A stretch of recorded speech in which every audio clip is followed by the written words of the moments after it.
इस वक्त की बड़ी खबर आपको बता रहे हैं। बिहार से ये खबर है, चुनाव की तारीखों का ऐलान आज संभव है। बिहार में आज संभवतः चुनावों की तारीखों का ऐलान कर दिया जाएगा।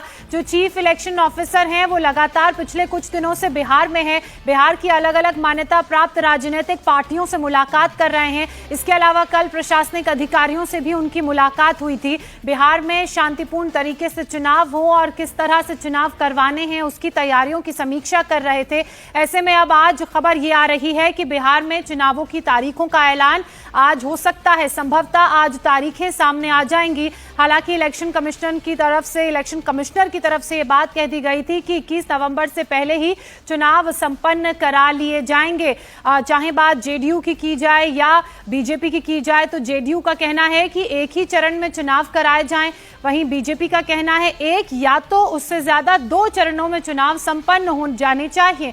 आरजेडी से जब मुलाकात इलेक्शन कमीशन की टीम ने की तो आरजेडी ने चरणों को लेकर तो कुछ नहीं कहा, लेकिन आरजेडी की तरफ से ये बात जरूर कही गई कि निष्पक्ष चुनाव होने चाहिए। तो बिहार में चुनाव होने वाले हैं और आज चुनावों की तारीखों का ऐलान संभवतः हो जाएगा। शाम 4 बजे चुनाव आयोग की तरफ से एक प्रेस कॉन्फ्रेंस की जाएगी जिसमें चुनाव की तारीखों का ऐलान संभवतः हो जाएगा। तो लगातार बिहार के चुनावों से जुड़ी हुई हर एक अपडेट इंडिया टीवी पर आपको मिल रही है। मेरे सहयोगी नीतीश इस वक्त हमारे साथ जुड़ चुके हैं। नीतीश, आज एक प्रेस कॉन्फ्रेंस की बात सामने आ रही है, तो क्या ये माना जाए कि उसमें बिहार के चुनावों की तारीखों का ऐलान होगा? जी हाँ, बिल्कुल। बहुत संभावना इस बात की है कि आज चुनाव की तारीखों का ऐलान हो सकता है, क्योंकि चुनाव आयोग की एक टीम अभी बिहार का दौरा करके गई है। मुख्य चुनाव आयुक्त के नेतृत्व में ये टीम आई थी और जितनी भी इस संबंध में मीटिंग करनी थी अधिकारियों के साथ और तमाम जो पहलू हैं चुनाव से जुड़े हुए, हर उस चीज को खंगाला था चुनाव आयोग ने। और ये पहले ही एक तरह का अनुमान लगाया जा रहा था कि 6 अक्टूबर वो तारीख हो सकती है जब चुनाव की तारीखों का ऐलान हो सकता है। इससे पहले चुनाव आयोग की तरफ से एक निर्देश भी आया था बिहार सरकार को, जिसमें ये कहा गया था कि जो भी तबादले करने हैं वो 6 अक्टूबर तक कर लिए जाएं। तो इस आदेश के बाद भी ये समझा गया था कि कहीं ना कहीं वो डेडलाइन 6 अक्टूबर है जिस दिन चुनाव आयोग चुनाव की तारीखों का ऐलान कर सकता है। और इसलिए आज इस बात की संभावना काफी हद तक है कि 4 बजे चुनाव आयोग ने जो प्रेस कॉन्फ्रेंस का कॉल किया है उसमें चुनाव की तारीखों का ऐलान हो सकता है। और प्रेस कॉन्फ्रेंस कल पटना में था मुख्य चुनाव आयुक्त का, और उसमें उन्होंने जो तैयारियां हैं उसको लेकर पूरी जानकारी दी थी कि पूरी तरह से चुनाव आयोग तैयार है। और ये बताया गया था कि इस संबंध में जो भी मतदान केंद्र से लेकर तमाम पहलू काउंटिंग लेकर जो भी तैयारियां हैं वो सारी तैयारी हो चुकी है। एसआईआर की प्रक्रिया पूरी हो चुकी है। और ये पूरी जानकारी जब उन्होंने दी थी तो उसके बाद भी ये माना जा रहा था कि चुनाव आयोग अब जल्द ही चुनाव की तारीखों का ऐलान कर सकता है। बिल्कुल नीतीश, और शाम 4 बजे तक का इंतजार करना होगा, उसके बाद तस्वीर साफ हो जाएगी। लेकिन जब मुख्य चुनाव आयोग अलग अलग राजनीतिक पार्टियों के प्रमुखों से बात कर रहे थे, मुलाकात कर रहे थे, तो उस वक्त एक बात को लेकर चर्चा बड़ी हो रही थी। जैसे जेडीयू की तरफ से कहा गया कि एक ही चरण में चुनाव हो जाने चाहिए, महाराष्ट्र की तरह बीजेपी की तरफ से भी ये कहा गया कि एक चरण या तो फिर 2 चरण में चुनाव करा लेने चाहिए। तो इस बारे में क्या जानकारी है? जी हाँ, हर राजनीतिक दल की तरफ से इसको लेकर अपनी बात रखी गई थी और जेडीयू की तरफ से बीजेपी की तरफ से भी कहा गया कि 1 से 2 चरण में चुनाव हो। जेडीयू ने तो 1 चरण की बात कही थी और फिर महागठबंधन के नेताओं से भी इस संबंध में बात की गई थी। चुनाव आयोग से कल ये सवाल पूछा भी गया था तो जाहिर है उन्होंने स्पष्ट कुछ नहीं कहा। उन्होंने कहा कि हर किसी की बात हमने सुनी है और इस पर अंतिम फैसला वो लेंगे। और पिछली बार चूंकि 3 चरणों में चुनाव हुआ था तो इस बार माना जा रहा है कि संभव है कि 1 से 2 चरण में चुनाव हो सकते हैं। हालांकि उससे पहले यानी 2015 का जो चुनाव था वो 5 चरणों में हुआ था। और अभी चूंकि हाल में महाराष्ट्र में जो चुनाव हुआ उसमें 1 चरण में चुनाव हुआ और पिछले कुछ सालों में बिहार में जो नक्सल की स्थिति रही है उसमें काफी सुधार हुआ है। तो नई परिस्थितियों में आप देखें तो ये संभव है कि 1 से 2 चरण में चुनाव की घोषणा हो सकती है। इसके अलावा अगर मैं वोटिंग सेंटर्स की बात करूं तो चुनाव आयोग की तरफ से जो प्रेस कॉन्फ्रेंस की गई उसमें भी ये कहा गया कि खास तौर पर ध्यान रखा जाएगा कि 1200 से ज्यादा कहीं पर भी वोटर्स वोट देने के लिए ना आए। तो इसका मतलब जो वोटिंग सेंटर्स हैं उसकी संख्या में इजाफा होगा।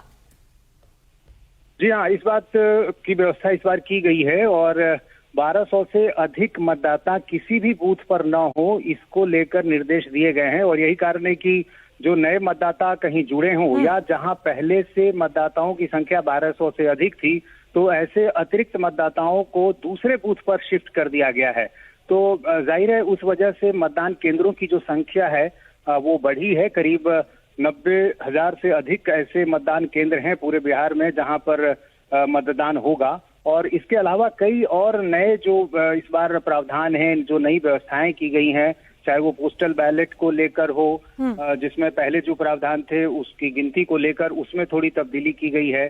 और इसके अलावा कई ऐसी दूसरी जो प्रावधान हैं जो सुधार की आवश्यकता चुनाव आयोग को महसूस हुई है कि इसमें किस तरह के सुधारों की आप बात कर रहे हैं? किए गए हैं। किस तरह के सुधारों की आप बात कर रहे हैं? क्या उसमें जो कैंडिडेट्स हैं उनकी कलर्ड पिक्चर की मेंशनिंग भी शामिल है? जी हाँ, इसमें 17 ऐसे नए प्रयोग इस बार किए गए हैं और उसमें ये भी शामिल है कि जो उम्मीदवार होंगे उनकी जो तस्वीर होगी वो कलर उनकी तस्वीर होगी। इससे पहले वो ब्लैक एंड व्हाइट होती थी और इस बार ये व्यवस्था की गई है कि वो कलर उनकी तस्वीर होगी। और इसके अलावा कई और दूसरे ऐसे प्रयोग हैं, करीब ऐसे 17 प्रयोगों की बात इस बार कही गई है, जिसमें मतदान की प्रक्रिया से संबंधित भी बदलाव भी हैं। जैसे कि जो ट्रेनिंग इस बार दी गई है, जो तमाम जो BLOs होते हैं उनको इस बार ट्रेनिंग दी गई है और मोबाइल रखने की जो व्यवस्था खासतौर से मतदान केंद्रों पर की गई है, वो एक बार एक नई व्यवस्था है कि कोई व्यक्ति यदि वहां आता है तो अपने मोबाइल को वो रखेगा तो कहाँ रखेगा, तो एक उसकी व्यवस्था अलग से की गई है। और इसके अलावा ये भी तय किया गया है कि मतदान केंद्र के 100 मीटर के बाहर ही कोई जो है अलग अलग राजनीतिक दलों के जो एजेंट्स होते हैं वो वहां पर बैठ सकते हैं। तो जो लोगों को मदद करते हैं चुनाव, उनकी जो वोटर लिस्ट है उसको देखने में। तो नीतीश, बिहार के चुनावों की अगर बात की जाए तो एक और मुद्दा है जिसको लेकर लगातार वाद विवाद हो रहा है, मुस्लिम महिलाओं के बुर्का पहनकर पहुंचने को लेकर। क्या उस रिगार्डिंग भी चुनाव आयोग की तरफ से कुछ कहा गया है?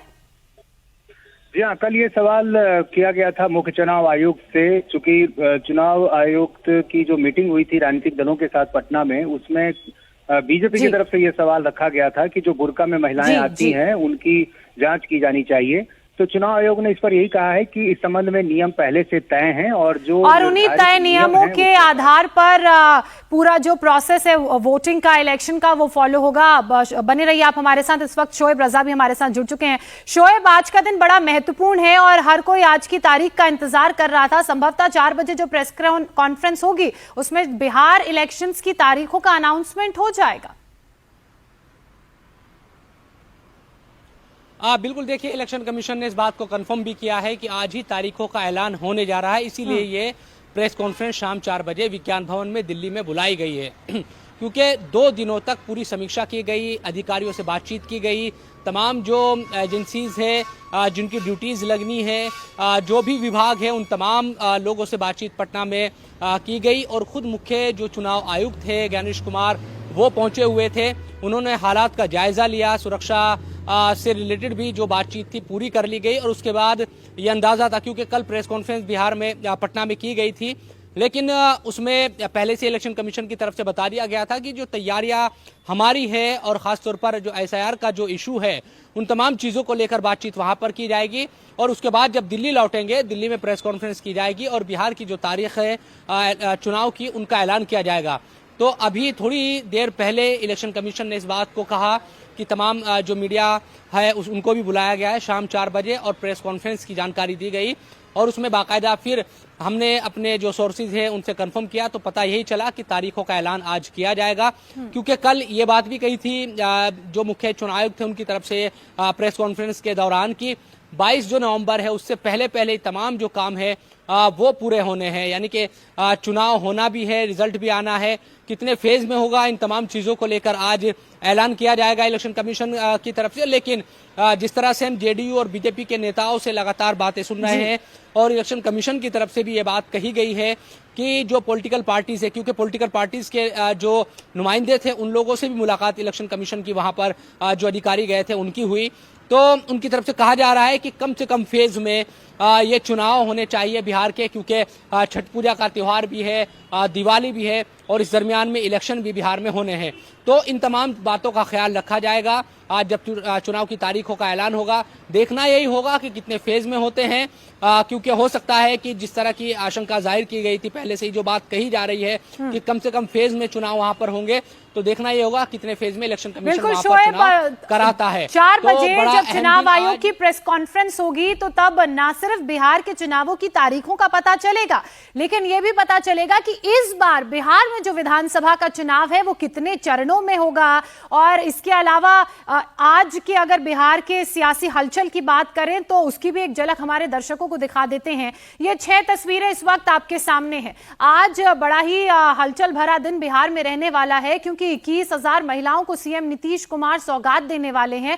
किश्त उन्हें वो जारी करेंगे 21 लाख महिलाओं को। इसके अलावा आज पटना को मेट्रो की भी सौगात मिल रही है, जिसमें 3 स्टेशन हैं और साथ ही आधारशिला भी रखी जाएगी अंडरग्राउंड मेट्रो की, जो लगभग 9.5 किलोमीटर लंबी होगी। साथ ही राजगीर क्रिकेट स्टेडियम का तोहफा तो बीते कल प्रदेश की तरफ से, प्रदेश सरकार की तरफ से प्रदेशवासियों को दिया गया। इसमें कई लाख दर्शकों के बैठकर एक साथ मैच देखने की कैपेसिटी है। महागठबंधन की भी आज अहम बैठक होने वाली है, जिसमें सीटों के बंटवारे को लेकर चर्चा होगी। तेजस्वी के आवास में यह बैठक होगी। साथ ही बीजेपी चुनाव समिति की बैठक भी लगातार चल रही है। इसमें भी बिहार चुनाव के कैंडिडेट्स पर मंथन होगा। कुछ सीटों पर जो सिटिंग कैंडिडेट्स हैं उन पर चर्चा हुई और जो हारी हुई सीटें हैं उन पर भी चर्चा होनी है। और इसके अलावा बिहार चुनाव में आम आदमी पार्टी की भी एंट्री हो गई है। तो आज अगर बिहार के लिहाज से इन तस्वीरों के जरिए खबरों को समझा जाए तो बहुत महत्वपूर्ण दिन है, जहां एक तरफ चुनाव आयोग की तरफ से शाम 4 बजे प्रेस कॉन्फ्रेंस कर बिहार के विधानसभा चुनावों की तारीखों का ऐलान किया जाएगा। साथ ही यह बताया जाएगा कि इस बार बिहार में कितने चरणों में चुनाव होंगे। तो वहीं हलचल आज पूरे दिन बिहार में बनी रहेगी। शोएब, देखिए आज बड़ा हलचलों वाला दिन बिहार में इस लिहाज से भी है क्योंकि मुख्यमंत्री नीतीश कुमार पटना को मेट्रो की सौगात देने जा रहे हैं।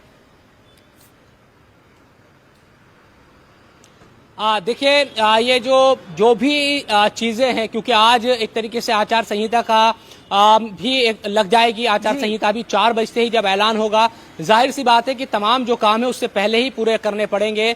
सरकार ये कोशिश करेगी वहां की जो भी ऐलान इस तरह की घोषणाएं, क्योंकि उसके बाद आप हालांकि जो मेट्रो की सौगात है जाहिर सी बात है कि पहले से ऐलान किया हुआ है, लेकिन कुछ भी इस तरह की घोषणाएं सरकार उसके बाद नहीं कर पाएगी या कोई भी इस तरह के काम नहीं कर पाएगी जो जिससे जनता को ऐसे लुभाया जा सके कि सीधा उनको फायदा पहुंचता हुआ दिखे। आचार संहिता लग जाएगी, इसलिए 4 बजे से पहले क्योंकि अभी इलेक्शन कमीशन ने कहा है कि 4 बजे पीसी होगी, प्रेस कॉन्फ्रेंस बुलाई गई है दिल्ली में, उससे पहले देखना होगा किस तरह की जो चीजें हैं एकदम की जाती है सरकार की तरफ से भी। पिछले काफी दिनों से हम देख रहे हैं, क्योंकि सबको पता है 22 नवंबर की तारीख तक सरकार बननी है, उससे पहले तमाम काम पूरे होने। इलेक्शन के चाहे चुनाव की तारीखों का ऐलान हो, नामांकन की प्रक्रिया हो, पर्चा वापस लेने के का प्रोसेस हो, तमाम जो चुनावी रैलीज है उनकी बात करते हैं पॉलिटिकल पार्टीज की, तो तमाम चीजें इन्हीं दिनों में होनी है। अब देखना यही है कि क्या रहता है, कितने चरणों में चुनाव होंगे और फिर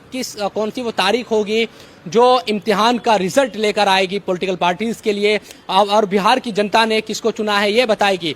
तो आज सब तारीखों का ऐलान हो जाएगा और आप देख रहे हैं कि सब जो नेता है पिछले काफी दिनों से अपनी तैयारियों में, चाहे वो वहां पर प्रशांत किशोर हो, नीतीश कुमार की बात करते हैं, पार्टी की बीजेपी हो, असदुद्दीन ओवैसी खुद अभी भी बिहार में है, तो तमाम कांग्रेस की तरफ से बात करते हैं, आरजेडी की तरफ से बात करते, तमाम पॉलिटिकल पार्टीज के नेता अपना दमखम पहले से ही लगाए हुए हैं वहां पर। देखना यही है कि अब किस तरह से आगे, क्योंकि गठबंधन में सबसे बड़े जो मामले हैं, चाहे वो आरजेडी और कांग्रेस के दरमियान की बात हो या फिर बीजेपी और जेडीयू की बात करते हैं, तो सीटों के बंटवारे को लेकर चर्चाओं का जो दौर है, तो इन तमाम चीजों को अंतिम रूप इन पॉलिटिकल पार्टीज की तरफ से, चाहे हम बीजेपी और जेडीयू की बात करें या महागठबंधन की बात करें। नीतीश भी हमारे साथ लगातार बने हुए हैं। नीतीश, देखिए ये जो सीट बंटवारे को लेकर बैठकें हो रही हैं, ये तो बीते कई दिनों से जारी है, तो संभवतः आज या 1-2 दिनों के अंदर सीट शेयरिंग का फॉर्मूला, चाहे हम महागठबंधन की बात करें चाहे हम एनडीए की बात करें, सामने आ जाएगा। जी हाँ, बिल्कुल आखिरी चरण में है। दोनों गठबंधनों की जो तैयारी है सीट बंटवारे को लेकर वो बिल्कुल आखिरी चरण में है और लगभग वो तय हो चुकी है। यदि हम महागठबंधन की बात करें तो कल काफी रात तक ये बैठक चली है तेजस्वी यादव के साथ महागठबंधन के जो तमाम घटक दल के नेता हैं उनके बीच में, और जो नेताओं ने बयान दिया उसमें ये कहा भी कि ये सीट बंटवारा लगभग पूरा हो चुका है, बस 1 से 2 दिन में इसका ऐलान कर दिया जाएगा। तो माना जा रहा है कि आज जैसे ही चुनाव की तारीखों का ऐलान होगा उसके बाद महागठबंधन की तरफ से सीटों का ऐलान हो सकता है। दूसरी तरफ यदि हम एनडीए की बात करें तो वहां भी लगभग तैयारी पूरी हो चुकी है। धर्मेंद्र प्रधान जो चुनाव प्रभारी हैं वो खुद पटना में हैं और लगातार उनकी बातचीत हो रही है। कल वो खुद गए थे जेडीयू के नेता केंद्रीय मंत्री ललन सिंह के आवास पर, उसके बाद वो जीतन राम मांझी के आवास पर उनसे मिलने गए, फिर उपेंद्र कुशवाहा के आवास पर मिलने गए। तो हर नेता से, घटक दल के जो बड़े नेता हैं उनसे बातचीत हो चुकी है, सीट लगभग तय हो चुका है। अब सीधे चुनाव मैदान में जाने की तैयारी है और चुनाव आयोग माना जा रहा है कि आज जब तारीखों का ऐलान कर देगा तो उसके बाद जाहिर है कि अब बिहार में जो चुनावी सरगर्मी है वो पूरी तरह से जोर पकड़ लेगी और अब चुनावी मैदान में सारे नेता जाएंगे, अपनी बात लोगों के बीच रखेंगे। और इस बीच चुनाव की तारीखों के ऐलान के ठीक पहले जो बिहार सरकार है, एनडीए की सरकार है, उसकी तरफ से लगातार जो है घोषणाएं की जा रही थी, उससे भी ये माना जा रहा था। और आज मेट्रो का उद्घाटन थोड़ी देर में मुख्यमंत्री नीतीश कुमार करने वाले हैं। तो देश के उन कुछ शहरों में पटना भी अब शामिल हो जाएगा जहां मेट्रो की सर्विस होगी।